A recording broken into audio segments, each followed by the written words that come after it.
Hello and welcome to Run Testers. My name's Nick, and in this video we're going to be comparing the Adidas Adizero Evo SL and the Puma Velocity Nitro 4.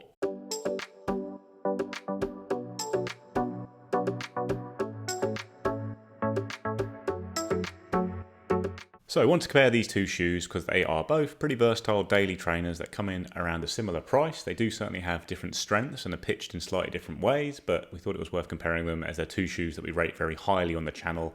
As ever, it's probably worth mentioning that when we do a versus, we don't necessarily think they're two identical shoes. It's more that we want to draw out certain differences and hopefully help people who might be deciding between two shoes. Comes to the price of the two, the Velocity Nitro 4 is the cheaper shoe. It's £110 in the UK and $140 in the US. The Evo SL is £130 in the UK and $150 in the US. The Adidas is the lighter shoe. It's 224 grams or 7.9 ounces in a UK 9, which is a US 9.5. The Puma is 247 grams or 8.7 ounces, also in a UK 9, but that's a US 10. It is a slightly bigger shoe. We've got a 10mm drop on the Velocity Nitro 4, which stands 40mm high at the heel and 30mm high at the forefoot. The Adidas has a 6mm drop. It's 39mm at the heel and 33 at the forefoot. When it comes to the design of the two shoes, you've got an engineered mesh upper on the Puma Velocity Nitro 4 with some power tape on there to add a bit more structure to the upper. There's quite a lot of padding around the heel of the shoe, more so than on the Adidas, and you've got an internal heel counter there as well to add some structure at the back. You have a nitro foam midsole, we believe, with the Puma Velocity Nitro 4. This is an aliphatic TPU foam. Puma uses the term nitro foam for several different foams, but that's what we think you've got here. Pretty lightweight, poppy material for sure. Then you've got a Puma grip outsole with good coverage on the forefoot and heel. It's a fairly thick layer as well of what is a very good rubber for running. Then when it comes to the Adidas Evo SL, you've got a minimal mesh upper with less padding around the back of the shoe than you do on the Puma. There is an internal heel counter there though on the shoe. You've got a Light Strike Pro midsole foam. We think this is the Light Strike Pro foam used on the Adidas Adios Pro 3 carbon plate racing shoe. So, a super foam, but not the latest version of that foam, which is a bit softer and potentially less durable, the stuff on the Adios Pro 4. But you still got a nice bouncy foam here for sure. Do also have a plastic shank in the midsole of the Adidas Evo SL, which makes it a much stiffer shoe than the Puma, adds a bit more pace to the transition. You've got quite an aggressive forefoot rocker on the shoe as well. Then when it comes to the outsole, you've got Continental rubber used on the forefoot section here, and then you have clear rubber used for the coverage at the back of the shoe around the heel. So in terms of fit, I've got these two shoes in different sizes. I've got the Puma Velocity Nitro 4 in a UK size 8. I've got the Adidas Evo SL in an 8.5. The UK size 8, that is my usual running shoe size. So I've got a half size up in the Evo SL. And if I had the choice again, that is what I would do. I think they have worked best for me in those sizes. The Puma does feel more true to size in terms of that fit. The Adidas Evo SL, I think I've appreciated that. If I'd probably gone my usual size, maybe would have been a little too short. I think in terms of differences, I think you look at the Evo SL, particularly in the forefoot area, it does open up a little bit more. So if you like a little bit more room in that section of the shoe, then I think the Adidas shoe gives you that.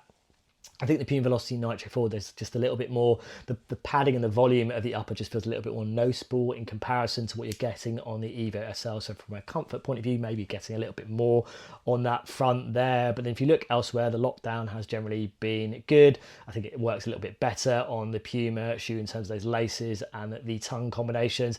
The heel collars, absolutely fine in terms of comfort. Heel counters, not a huge amount to kind of report there either. And I've had no irritation or kind of heel rub in and around that area of the shoe. So yeah, main things, I think there might be a reason to go half size up for some people in the Adidas shoe. The Puma definitely fits true to size, is a little bit more kind of narrow, I would say, in comparison to that forefoot of the shoe, and maybe has a little bit more padding in general compared to the Evo SL. Okay, so I have pretty average width feet. I'm a size 8 in the UK, and I normally always buy size 8 running shoes. There's quite a big difference in the fit of these two shoes. The Evo SL, so I actually bought this from a shop in Dubai, and I tried on the 8s, the 8.5s and the 9s just to see how they fit me, and in the end I went for the 8.5, and I'm glad I did that. I know in the comments we get a lot of people saying that you should stick to your UK size or whatever in these shoes and that you shouldn't go half a size up. I tested out the size 8 in the shop, and my toe was getting very close to the end of the shoe, so I went for the 8.5. I was very happy that I did, and I would suggest going up half a size in the Evo SL because of that. The one thing to take note though is that it's not a very lean shoe. There's quite a lot of space in the forefoot and around the midfoot, so some people do mention that it's a little bit roomy and harder to get a lockdown fit in. I've not had any problems at all in it. I find it very comfortable for my average width feet, but just take that into consideration. But I would definitely say go half a size up because I tested both versions or 3 shoes out. I landed on that one as being the best option. The Puma Velocity Nitro 4 it's more of a daily shoe. There's more cushioning on it. There's actually plenty of space before my big toe, but also it's a fairly narrow shoe, which if you've tried a Puma Velocity before, you will come as no surprise to you, but it's quite a narrow shoe. There's loads of padding around it. It's definitely a more comfortable shoe when it comes to padding, a little bit more on the tongue. Overall, I would say stay to your UK size or your size in this shoe, but take into account that it's quite narrow. So when it comes to fit of the two shoes, we've got a UK 9 in both, but they are different sizes. The Adidas is a US 9.5, the Puma is a US 10, and so the Puma is a slightly bigger shoe, and that is borne out in the fit of them. So if you're using UK sizes, I would look out for that. I do think around the rest of the world that these shoes do broadly fit true to size. I would say the Puma is maybe a touch long for its size, and the Adidas is maybe a touch short. So that is something to potentially bear in mind if you are someone who's a little bit in between sizes and wants to work out exactly what the best fit would be. But for the most part, I would stick to your normal running shoe size. Otherwise, the fit's been good for me, but that is probably because I have quite a narrow foot. I do think the Velocity Nitro 4 is a pretty narrow shoe. That's less the case with the Adidas. So if you are someone with a wide foot, the Puma might come a bit tight around the midfoot in particular. I've had a good hold around the heel and midfoot with no concerns about rubbing or anything like that. But yeah, a few little pointers to check out on size, especially if you're in the UK, and look out for how narrow the Puma is. Okay, so these may be 2 daily shoes that are versatile, but really there's a big difference in where the strengths lie in both of these shoes. So I would say that both these shoes are fantastic options if you're looking for a shoe that you can do lots of different types of run in. I would say that they're both really, really competitively priced for what they do. These are probably 2 of the best value options out on the market for quite a long time. And they're also shoes that I really enjoy running in. Both of these shoes are fantastic, and I think they do a great job of what they want to do. But there's a main difference between them. The Evo SL, I think, is a fantastic shoe. It's for the price, it's brilliant at doing really fast training sessions. I think you could race in this shoe.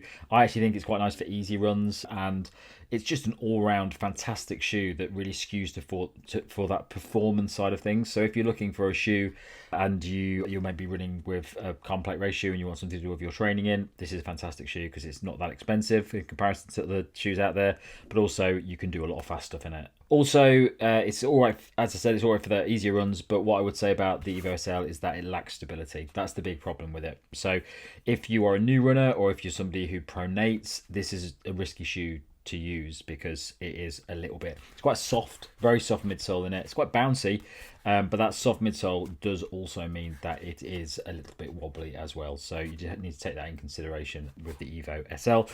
But it's a fantastic shoe. It feels like a performance shoe. It feels fast. It feels energetic. It feels really comfortable, and you can do a lot of miles in this shoe, and it just ticks all those boxes. The Puma Velocity Nitro 4. It has changed slightly from the previous version, not much. It's still pretty much the same shoe. It's a little bit softer. There's a little bit more energy in that midsole. And for me, because I like that sort of thing in my shoes, I like a bit of bounce and comfort. It's an improvement on the previous versions. However, for some people that might not be the case. If you really, really like the Velocity Nitro 2 and 3, which many people did, you might not like the midsole as much as those ones because it is a little bit softer, and not everybody likes that, but I do, so I think it's a big improvement. It's also very versatile. I think it's even slightly more versatile than it was previously. I would say that the Velocity Nitro 4 actually is better at easy runs because it's just a little bit more, you get a bit more support and stability in this shoe because of the midsole being a little bit sturdier, a little bit firmer. But you also, it feels very comfortable at easy pace, whereas the Evo SL does feel like it's trying to make you go faster, which might not be great for everyone. Faster paces is pretty good. I wouldn't say that it is anywhere near as fast as the Evo SL, but I would say that it's pretty good. You could go out and do a good speed session in the shoe. You could go out and run a nice tempo effort and be completely happy with it, but it doesn't really compete with the Evo SL when it comes to top level performance. If you're going out and you're doing your fastest ever interval session, the Evo SL is going to be better. So into that running time, now I've done roughly the same distance in these two shoes now, over 50k, maybe a little bit more in the Adidas Evo SL now. What I would say is these are two shoes that are very easy to get on with. These are the kind of shoes you get out of the box, you get out running, and there's very little adjusting to do to get that best experience from them. Now, I'll start with the Puma Velocity Nitro 4, which is the cheaper of the two shoes. You've got that upper there, it maybe has a little bit more padding, so it's a little bit more geared towards comfort from an upper point of view, but there are some supportive elements kind of weaved into that through that kind of power tape kind of material as well. Below that, you've got that kind of full length of kind of nitro foam, which we really liked in the previous Puma shoes, but now it's a full length of it. And what that gives you is something that just feels a lot more comfortable throughout the kind of shoe from heel to toe. You've got something that kind of helps you to cruise in like the previous shoes, but maybe just feels a little bit more responsive at those kind of slightly more tempo and faster paces. It maybe isn't as stable as the previous Puma shoes, but it's definitely a lot more stable, I would say, than the Adidas Evo SL, which doesn't go as heavy on that padding in terms of that upper, but definitely still feels very comfortable to wear. Below that, you've got a midsole, which even just pressing into it, you can see how soft and squishy it is, but there's some bounce and life there as well too. And I think when you are running a little bit harder in it, given that it just feels like a slightly lighter shoe as well, and it feels a little bit more rockered in terms of that ride, it just gets you from heel to toe a little bit quicker. And I think that's where it works a little bit for those kind of up-tempo and faster paces compared to my time personally in the Puma Velocity Nitro 4. As I said, probably isn't as stable, and again, you can ease off within a run from kind of more up tempo to slower paces. I think it's easier to do that in the Puma Velocity Nitro 4, but absolutely you're capable of doing that in the Adidas Evo SL as well. From an outsole point of view, I mean, the Puma Grip outsole, we've kind of highlighted in most of Puma shoes, it's fantastic. There's plenty of rubber there. The grip is fantastic. If you want to kind of go a little bit off-road, absolutely, it's going to be better suited to do that than the Adidas Evo SL, which, to be fair, I haven't had any issues in terms of that performance, in terms of durability, but you're just getting a lot more rubber and a lot more of it on the Puma shoe compared to the Evo SL, which would say to me that it's probably going to give you a little bit more life overall, and that's kind of what I'm seeing in terms of that general wear in my time. So two shoes I've enjoyed running it in. I think a lot of people are going to enjoy running in. These are daily trainers that absolutely are shoes you can mix up your running time in, and I think even within a run they are very well adept at doing that as well. Definitely some little areas I think that may make them or one of these shoes better for some runners than others. On to the run test then, and these are two shoes that I rate very highly, as anyone who is familiar with the channel will probably already know. They are two shoes I'd very happily stick in my own rotation as simple, lightweight, versatile daily trainers that offer a great ride for a wide range of runs. I've done about 170k in the Adidas so far this year, and about 70k in the Puma, as it's the shoe that was launched a fair bit later. So like I say, they are both versatile shoes that can cover a full range of runs, but they are slightly different. There's a bit of overlap, but the Adidas is a more speed-leaning shoe for sure. It excels at faster paces. It's got a stiffer, more aggressive design with that forefoot rocker, and really comes to life when you do run fast in it. Puma is a bit more laid back and a bit more built for casual daily training miles, a bit more comfort around the heel in particular, and a design that doesn't really thrust you forward in the same way the Adidas does. So like I say, the Adidas is lighter and stiffer, and that forefoot rocker really does roll you aggressively off your toes. It feels fantastic for speed work. I've done a lot of different speedy runs in the shoe, from reps at the track to long tempo runs, and it always comes up trumps. It's really good at sustaining a fast pace, and it's very explosive and fast for short intervals as well. It is a little bit less stable though than the Puma, and you've got that medial side cut out. That does mean the Adidas won't always be as good an option for easy runs, especially if you're a runner who needs some kind of stability and support on the run. The Adidas would be a shoe you'd probably restrict more for speed work and race day, whereas the Puma does have a bit more natural stability. So while I view it as an all-rounder that can handle a bit of everything, the Adidas is a bit more speed leaning, can easily stand in for a plated train or even a carbon plate super shoe for races and hard sessions. It's that impressive. Puma is more of a daily trainer. You've got that extra foam at the heel, which gives it a cushier feel there. You've got a more padded upper, you've got a thicker outsole, and the ride isn't so aggressively rockered. It doesn't push you through so much. It's quite a lot more flexible than the Adidas as well. You do feel that on the run. It's got a slightly less stiff and aggressive ride all round. That said, you have got a really good foam in the midsole, and it does give you a lot of energy back when you are running at faster speeds. The Puma is definitely a versatile shoe for a cushioned daily trainer. When you do push the pace, you get a lot of comfort at the heel of the shoe, but the transition is pretty fast, and you get a nice amount of pop off the toes. Like I have done some easy to steady progression runs and even a workout in the Puma. It does feel really quite good for that, if not quite as aggressive and fast as the Adidas. I'd also say that despite the fact it's a relatively low stack shoe under the forefoot compared to most these days, it's been comfortable for me over long distances. I've had no discomfort under my forefoot, and it doesn't bottom out at all. Like even at the end of long runs, that Nitro foam midsole on the Puma still feels nice and poppy and consistent. Can run fast in Puma, like I say, but I don't think it's quite as good at sustaining faster paces as the Adidas. So if you've got something like a race pace tempo run or a hard progression run, when you've got to hold blocks of speed for 20, 30 minutes, I think that's something where the Adidas excels a bit better with the stiffer ride and the rocker on the shoe, just helping you to keep turning over at pace. Puma has got a fairly explosive ride for short reps because it is a pretty lightweight shoe, and you can do those kind of sustained longer tempo runs, that kind of thing in them, but it's just not quite as comfortable in supporting them as the Adidas. It is a bit more stable though. I wouldn't say it's the most stable shoe in the world, the Velocity Nitro 4, because it's quite narrow and it does taper a little bit around the midfoot, but you haven't got the cutout like you do on the Adidas. It doesn't really push you forward in the same way either, so I think it is a slightly more naturally stable shoe. And you have got a better outsole. I've had a pretty good experience with the rubber on the Evo SL. I know some people have found the grip not that good, but I ran through the winter with it and I always found that Continental forefoot in particular grip pretty well, but the Puma grip outsole is better on the Velocity Nitro 4 in terms of thickness, durability, and also grip. And if you're using it on something like light trails, you're going to get a bit more out of that shoe, I think, because of the thicker outsole. Did do a short run in both shoes at the same time. You could really feel the more explosive, springy ride of the Adidas when I was doing that. It feels a much nimbler shoe and really does roll you forward. You can feel the stiffness around the midfoot really pushing you forward, a little bit to the side as well, where it is a little bit wobbly, I would say. Puma feels more cushy at the heel. I mean, they're very close in heel stack height, but the Puma feels like a much more comfortable landing zone there, I'd say, for me as a heel striker at easy paces. And then if you do go to faster paces, the Puma doesn't feel as good as the Adidas, but it still does feel good. That foam does come to life. You get some nice punch off the toes, and it still transitions pretty well, if not being as sharply rockered and punchy as the Adidas.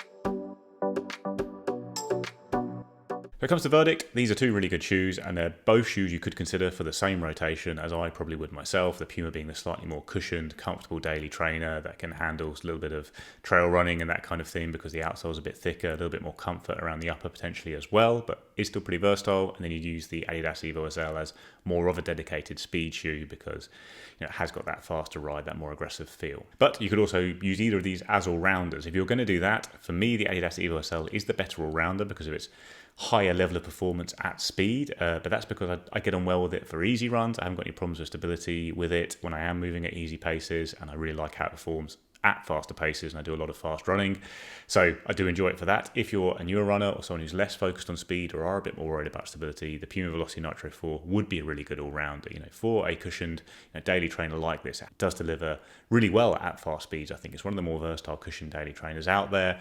It does have a more easygoing ride for your relaxed daily runs and long runs than the Adidas, which is a bit more speed leaning, so certainly could be considered a better all-rounder for some people. I prefer the Adidas Evo SL myself, and I'd pay the extra for it for its performance at faster speeds really, but also the fact I still enjoy it at easy paces. I'd also say overall on the market at large, these are both really good shoes. I do think they are among the best available in their categories, but I think the Adidas is a bit more of a standout because Puma Velocity Nitro 4 is a great cushion daily trainer, but there are quite a few of those around. They're not much more expensive than it. You can still get really good other shoes that have quite simple designs like this with good foams in the midsole, whereas the Adidas Evo SL I do think is performing at the level of shoes that cost over £200 or $200, things like the Super Blast, the new Asics Mega Blast. Despite being the more expensive shoe, I think it's incredible value because it does have that range of performance in it. But yeah, certainly it is a bit more speed leaning and less stable. If you're just here for a comfortable daily trainer, the Puma will probably do that job a bit better, and you could pair it with the Adidas in a rotation, like I say, but for one shoe to do everything, the Adidas I think is one of the best available on the market and will be the one I'd go for myself. So my verdict on these two shoes, pretty easy for me. I think it's generally going to be based on your style of running and what you want to get out of the shoe. I think both of these are really, really good shoes, and to be honest, I would want both of them in my collection. But if you were only going to pick one daily training shoe, I would probably go for the Adidas Evo SL, just because I think for the price and what it does, if you are a runner that probably is looking for something where you can run faster in, this is by far the best option. It's more versatile at that faster end of the spectrum. So if you want a shoe that you can do lots of your training in, maybe you are fairly new to running, but you want something that you can progress in and pick up the pace in, the Evo SL is a fantastically priced shoe, and I just love running in this shoe. It makes me feel like I can run faster because of the way that the Lightstroke Pro just bounces you along. Just feels really, really good and natural and comfortable, but it feels like it's helping you. Puma Velocity Nitro 4 is a fantastic, solid daily shoe. Feels great, pretty versatile as well. And if you're just a beginner or a general runner that wants a really good quality shoe that does a lot of stuff that isn't really expensive in comparison to the other shoes at the same quality level, this shoe is one of the best options out there. I definitely, if I've got friends that are starting running, I always tell them to pick up an older version of the Puma Velocity Nitro, like the 2 or the 3 if they can get hold of it, because you can get them for like £50 sometimes. But this is a little bit of an improvement, and if you're willing to pay that much, it is still a fantastically priced shoe, even if it isn't on sale. So out of these two, I'm going for the Adidas Evo SL because I think it's an incredible shoe, especially considering the price is far, far cheaper than shoes that doing the same thing and classed as much more premium options. So I'm going for the Evo SL all the way. So my take on whether you should go for the Adidas Evo SL or the Puma Velocity Nitro 4, which would be here if it wasn't in storage currently, is that I think, first of all, these are two of the best value kind of daily trainers that you can get. These are shoes that you can use for all of your running time. These are shoes that have versatility about them. These are shoes that are comfortable to run kind of, you know, and use for longer runs. These are shoes that absolutely I think you could race in as well. I think if you wanted comfort over a half marathon and marathon distance, I think where they kind of separate, I think if you're looking for the shoe that is just a little bit more comfortable at those faster paces, the Adidas Evo SL gives you a bit more on that front. If you're looking for the shoe that is going to give you a little bit more in terms of comfort, control and stability, and I think support, particularly over longer runs, the Puma Velocity Nitro has a little bit more in its locker, and I would say it's got a better outsole as well. So from a durability point of view, it's going to give you a little bit more on that front. If I had to pick, I would be leaning towards the Adidas Evo SL, which is slightly more expensive, not massively more expensive, but I think, again, as I said, from a value point of view, still offers a lot. I like the fact it just feels a little bit nicer at those kind of more tempo, faster kind of runs. You could still ease off in that shoe as well, and I feel overall the fit of that shoe works really well. I'd be happy using the Puma Velocity Nitro 4 as well. I just think when I've tried to go a little bit harder in that shoe, it doesn't feel as good in my running time. So yeah, I would be going for the Adidas Evo SL. But if I, had either of these shoes, I'd be very happy at them being my kind of daily trainer option that potentially I can race in as well and use for some more up-tempo, faster sessions as well.